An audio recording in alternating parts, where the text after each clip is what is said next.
Ah, Spore.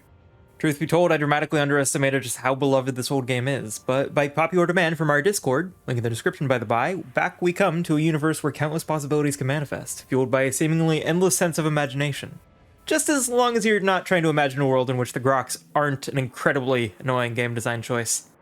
Ew, gross! What is that? What are those? What? No! So first we gotta get rid of some things, and I have a few notes from the carnivorous version of the run. One of the most common suggestions was to increase the size of the hitbox while keeping the teeny tiny mouth, and that's fair. I do want to address that later, but I think that's entirely fair. One of my favorite suggestions is with regards to the fact that the carnivorous version was too well camouflaged, but alterations would need to take into account looking venomous. Our mission here is to beat the game with the worst possible herbivore, so I chose a color that stands out while at least, hopefully not looking even remotely intimidating to predators. Same as before, the creature's mouth would go on its rear end, as this makes even the simplest task of running into food that much harder. Despite my worries, though, regarding the survival of the species with its advanced form, I have simply grown too powerful. Behold! The mighty battle sausage! Just, don't ask it to do combat. It's more of an emotional support bean. Think kinda like a bard. And despite being a hungry little friend, it lacks any form of self-defense, propulsion, or offense. This little creature was not brought into the world to ask questions, nor was it meant to answer them. In a universe of chaos and strife, it simply is. And that's all that it must be. It is also unfortunately very edible, which came up rather frequently. Luckily though, this wasn't always a bad thing. Spawning with food nearby was a pretty common source of DNA in the cell stage. I spent a while adrift in the soup in which we were forged. Neither food nor companionship came with any sort of commonality. My restricted sense of location added a deeper sense of loneliness that my locomotion couldn't help to fix. It was a cold reminder that there are no true allies here. There is the cold, there is the heat, there is the give and pull of the waters around me, but even other herbivores would simply take until there was nothing left. They cared not for the feeble state they'd find me in, nor the one in which they'd leave me. It's a cruel and painful world I've been born into. Many choices would have to be made knowing what would come next, knowing of the prices that would have to be paid in order to reach ever forward. Sacrificial sausages thrown to the slaughter, which feels a little backwards, but so does the creature as a whole, so I think it works out. Spurned and hurt, I would do what I had to. No malice in my being, I'm not a monster, just hungry. I'm sorry, friend. I suppose there's something to be said about not judging others as if you know where they are in their journey. Life is a challenge, and we're so often woefully unprepared. Then again, some creatures are just kind of dicks, and you can probably figure out all you need to based on the red flags they're waving blatantly in front of you. Everything has its limits, and you can't tolerate the intolerant. If something is trying to kill and or eat you, then I think all bets are off. While I'm not a believer in karma, I am a firm believer in still being hungry. God damn it. One of the joys of playing as such a creature comes in the form of enemies frequently spawning right next to where I do. Once they begin attacking, my only hope of survival is that they get bored. It's hardly reliable, but it's not unheard of. That being said, these waters do bear an eerie resemblance to Limbo. I'm not dead, but I'm hardly alive. While I actively avoided danger, it meant little. Realistically, respawns were my greatest source of movement, either damned or blessed by birth.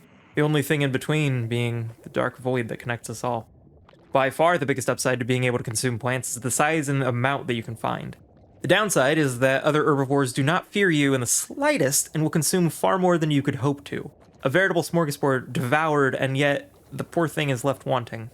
After some time, I would find my luck plentiful once more in locating another, growing another chapter through the cell's evolution, only to have the rest painfully ripped away by a creature so fueled by greed that it couldn't even look out for its own well-being. Though my life would not last long, I would outlast that one. Still free. More full. That luck would be about as polar as the creature itself. It took handfuls of deaths between feasts, but feasts they were.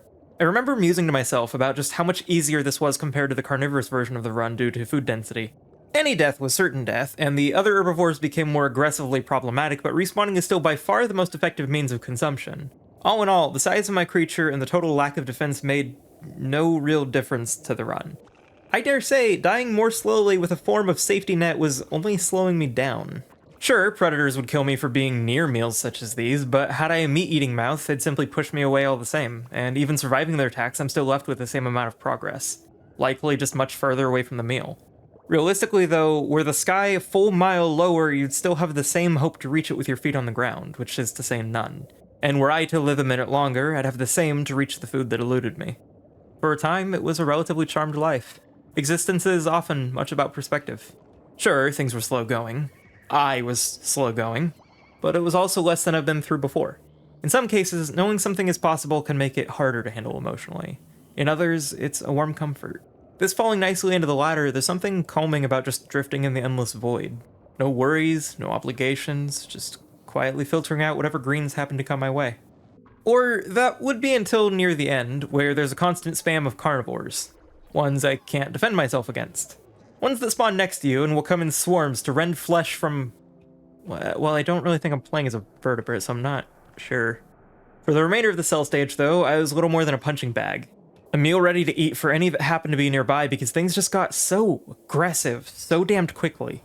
It was so bad that bullying was directly responsible for the last bit of food that I needed to finally progress into the next stage.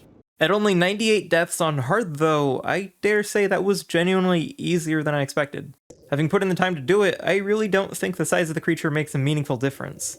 That being said, and following the theme, I made it as large as possible, though the spine got a bit misaligned, straightening that out was harder than I thought.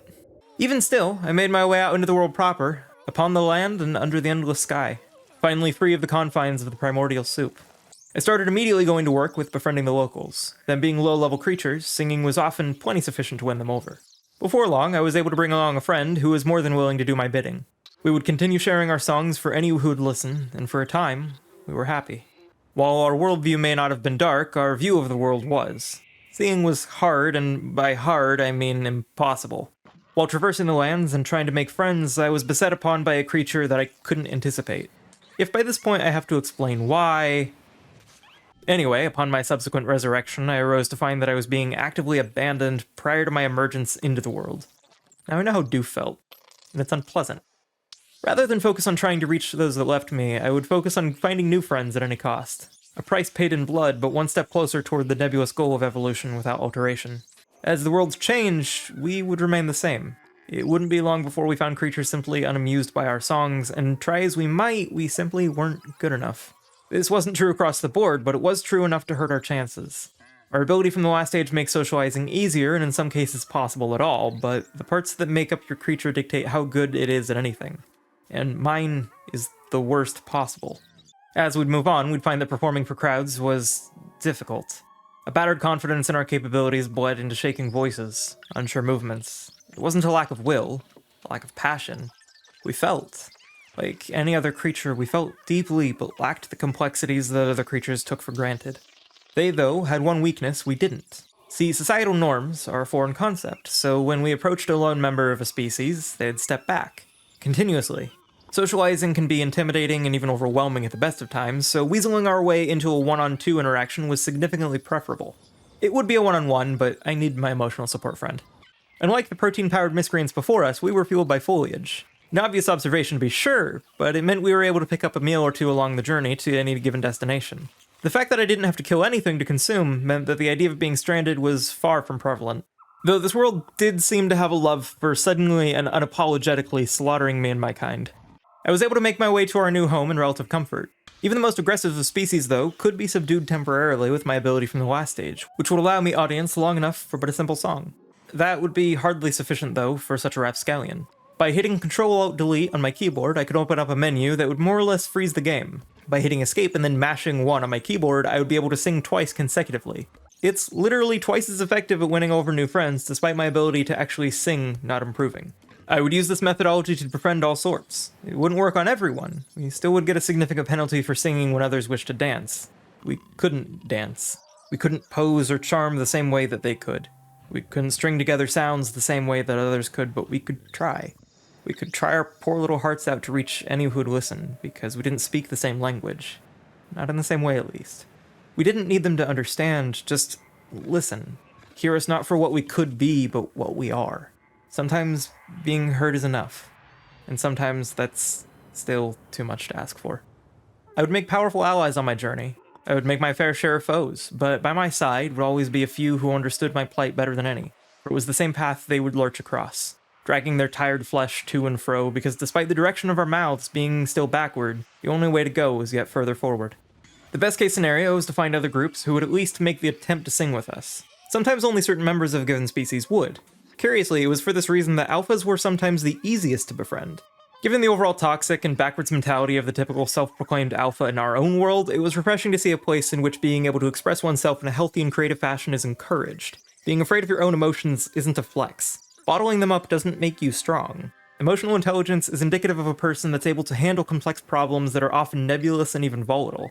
The opposite is akin to painting over mold. It may look nicer, but the problem is still there, and probably getting worse while it's being ignored. It's scary to face how you feel sometimes, but there are few things more worth exploring than your emotions. Whether you like it or not, you're gonna have them for the rest of your life, so it's best to figure out what to do with them as they come. We made our last friend for the stage though, with only the goal of venturing to our new residence remaining. I made the mistake of letting the game auto-path me along the way. You can click on the minimap, so it'll take you to your destination, so clicking on the new home would get me there. The problem was that the path it chooses usually sucks and often leads you directly through enemy territories. I had taken a bit of a break to just let the game play itself, and by the time I conceded that I wouldn't survive, it was far too late. A simple change of route was all that I needed and allowed for a nice little swim along the way. It's a good thing these things can't drown. Seeing that our new nest was on the shoreline was also phenomenal news. The waters provide the most reliable food that we could hope for after all. But with that, we were all set to begin the next leg of our journey in the tribal stage. The first struggle I would encounter is discovering that for reasons I'm not fully sure, we cannot in fact gather food from the water. You can and should be able to harvest seaweed, but the game just wouldn't let me. It did allow me to far later, and then it didn't. I apparently have no idea how it works, but it absolutely would not be our main food source. Standard practice, my first order of business was to duplicate some children into the world. It's cheaper, faster, and I desperately need as much help as I can get to gather food from the nearby bushes. Also standard is immediately giving some of our food to the other tribes to bribe them to not rob and kill us. Being robbed and murdered is at least near the top 3 things that I'd really rather not happen to us at the moment. Our quote-unquote extra food went to nearby animals to coax them into coming to produce eggs for our consumption, and provided an admittedly pitiful defense to the old homestead. It's not much, but it's something. I made the mistake of sending our chief out to the neighbor tribe to perform for them in a display of pyrotechnics. It turns even bitter enemies into friends temporarily, but damn is it temporary. We spent a fairly large amount of time trying to build up our stores before considering when we should go about befriending them permanently. We unfortunately waited too long and came under attack while the next gift was in transit. Finding a good balance was difficult, but realistically was ultimately pointless. We had an instrument. We had the solution that we needed, and yet, eventually coming to our senses, we made our way out to meet with the Brown Village to perform for their amusement, trying to buy their love through our musical gift rather than most of our food stores. Of course, making them allies would make the next few tribes spawn in, so that would be foolish to... Oh. So, given how much food we had going into the next phase, do I really need to explain what went wrong and how? I think it's overall pretty damn simple. So I restarted, and the other tribes will spawn in anyway when you get to 70 food, which was plenty to stabilize when they took their first steps into the world as a civilization. The next step was obvious. We would befriend everyone, truly become allies to no one. As your technology improves, you're asked to play a wider array of instruments. Since we only have one, we receive requests for but one. If a tribe becomes friendly through music, they stay that way. Funny enough, fireworks overwrite that and it will begin decaying after, even if they were friends before. But this allowed us plenty of time to focus on improving our food stores. Or that would be the case if there wasn't something just cursed about these weird little creatures. I'm not sure why, but sometimes these things just seem possessed. They also really frequently just get stuck. I think it has to do with them being built backwards, but they regularly just can't deposit food. We get a line formed and then nobody will do anything without some sort of intervention. Regardless of their protests though, the egg farm up mildly north was an asset that we couldn't simply ignore. Try as we might though, our attempts at allyship with the majority of the tribes around us fell on deaf ears. We may not be able to hear either, but at least we don't pretend to. Then again, our lack of sound-based senses might explain why they don't enjoy our concerts. We found the Brown tribe to be far more amicable, though the festivities weren't without some rather unwelcome guests. We're not to that stage yet, butt out! Try as we might though, and we certainly tried, even with the increased number of members to our group, we still just weren't enough for them. But we must always march onward, ever toward progress. It's really more of a dragging across the ground, and it's also sort of backwards, but I digress. With no other options left, we would lay into their homes with fire and brimstone. We would swing and snap as the fires ripped and clung to the monuments they'd built to mediocrity. It definitely didn't take multiple attempts because I'm a poor strategist or anything, and this also definitely isn't sarcasm. Our wrathful dissolutions were met with a violent rebuff in the form of sharpened sticks. Though we've mastered many arts to reach this point, somehow that one in particular has evaded our kind of slimy and entirely hands-free grasp. Unfortunately, the ability it gave them to strike at a range simply proved to be too much of a burden to bear, and our war efforts were cut about as short as our lineage. Despite somehow not crashing even once up until this point though, surviving all the way through the creature stage, not only did the game crash, but it changed my graphics settings. In my experience, OBS really doesn't like when you change your resolution without letting it know. We would instead focus our efforts on a tribe not so well armed, not so adapted to the modern ways of life. They would greet us as friends, though they knew not what would become of their homes and history. A mere stepping stone in our journey. Is this all that we were? All that we could be? Violence and bloodshed. It's said that violence is never the answer, but it's also said that there's a time and place for everything. As horrible as it may seem, even such a heinous act as this may have its reason within the world. The question is not if, but when. Will our actions here and now be justifiable when the future comes, or did we simply choose the wrong time to resort to such a thing? After their fall would come the rise of another. We would placate them with a flurry of sounds and make our way back home. The journey to and fro being so long and us being so slow, we ran the risk of starvation. But it was a risk that we had to take. As luck would have it, though, the smaller of the two remaining tribes would come to greet us at our homes. A perfect time and place to win them over, where our military was found lacking. Our advanced numbers allowed the edge that we needed to cement a friendship forged in convenience. But we had no such luck with the final group. Feeding our members was difficult, as they seemingly just don't understand how queues work, and starving to death while waiting for them to eat was a real risk. So we instead moved our numbers across the world to gather food at the enemy's doorstep. It was a slow and painful process, but I hadn't really a better way to sate their appetite for food. Next would come time to satiate their bloodlust. In many systems of belief, you're damned for committing a single sin or 100. If our path is not a righteous one, then why begin restricting ourselves now? From now we would instead be bound by unlimited sin, reaching ever onward toward unlimited power, with their lives as the price we must pay. We could use our chief's ability to temporarily pose as friends even when locked in combat.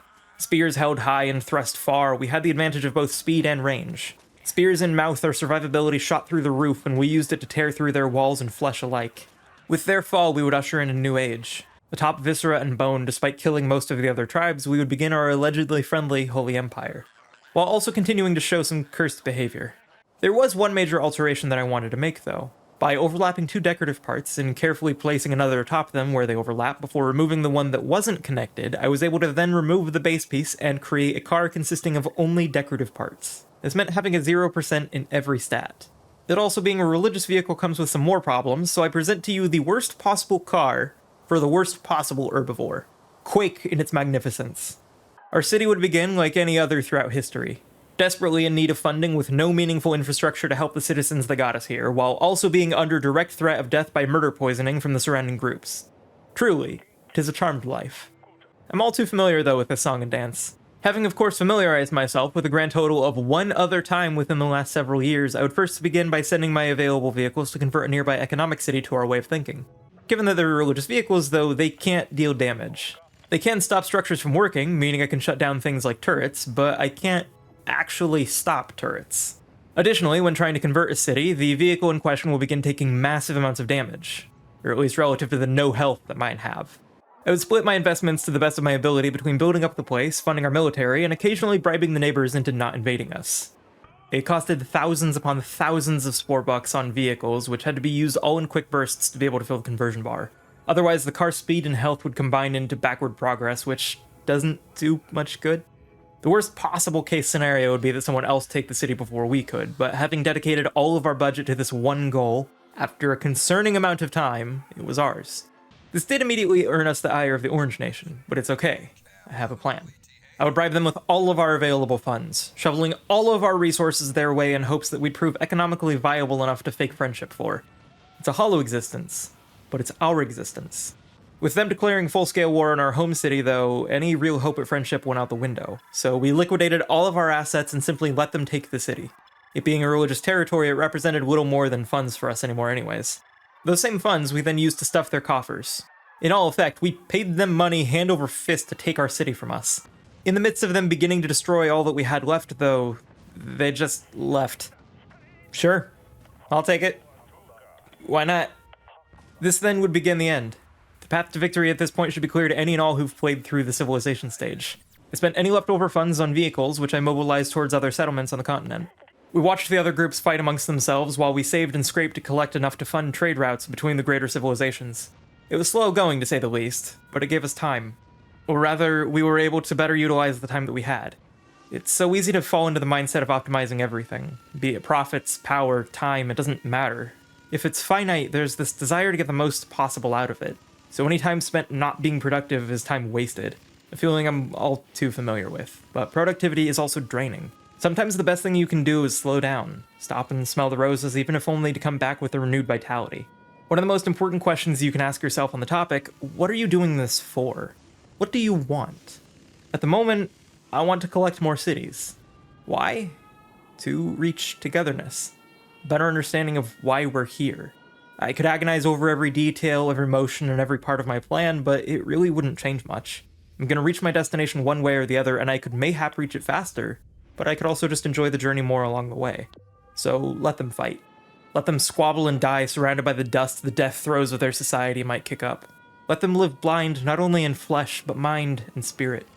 One by one, I would watch civilizations fall, be it to the hubris of the orange, complacency of blue, or the second yellow.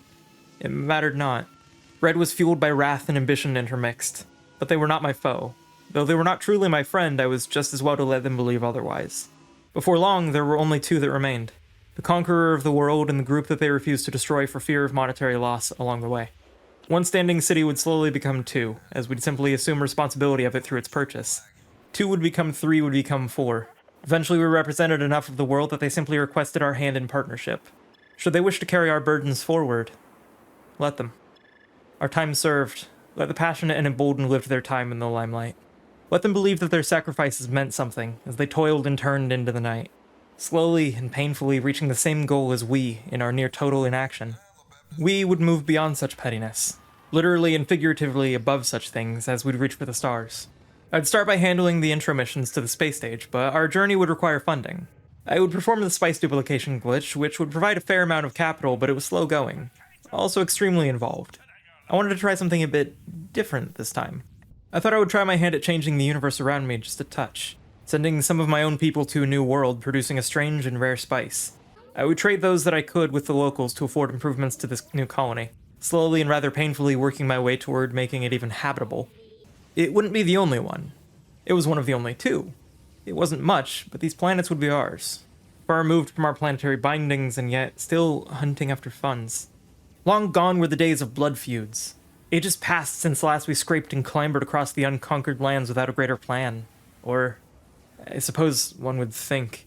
We would colonize and adapt entire planets in mere moments, playing gods with whatever sorts of life we pleased, fabricated matter from nothingness itself. We were free. We were free. We played with the fabric of reality. We toyed with our own very nature, though we knew not how. We knew not why. We slipped through the cracks for but a moment, a single, solitary moment, and what we saw was small. Our world. Our entire world in the grand chasm between others, stars and planets making up tiny dots in a vast and endless ocean. We'd escaped. We were finally free of gravity's tyranny, to find ourselves wandering aimlessly in the confines of a primordial soup. Stuck between two states of being, we could not live, we could not die, we simply were. Drifting in the void without perspective, without meaning.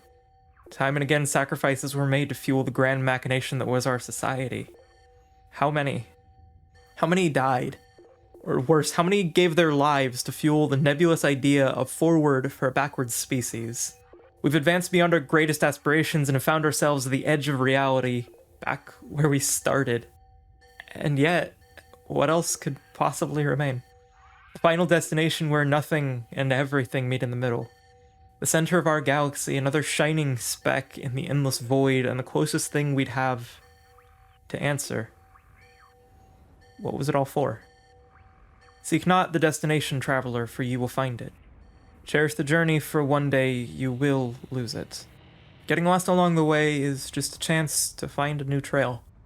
But anyway, I'd like to thank my lovely channel members for helping to fuel this adventure. Like many, I believe that life is simply what you make of it, and so to be given the opportunity to spend a peace of mind in making things like this for you is incredible. Your kindness is greatly appreciated.